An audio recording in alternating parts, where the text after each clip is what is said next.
wabarakatuh.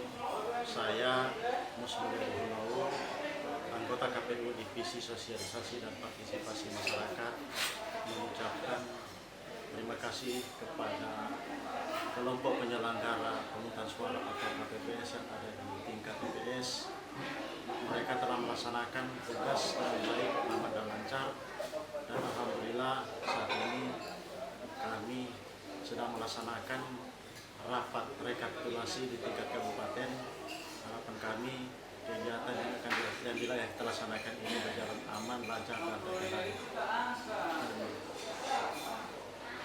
Khususnya untuk KPU Kabupaten Pohuwato. Kemudian ucapan terima kasih juga kami sampaikan kepada Badan Pengawas Pemilihan Umum Kabupaten Pohuwato yang telah bersama-sama dengan kami mengawasi jalannya pemungutan suara mulai dari TPS sampai tingkat kabupaten yang saat ini kami laksanakan. Demikian, Assalamualaikum warahmatullahi wabarakatuh.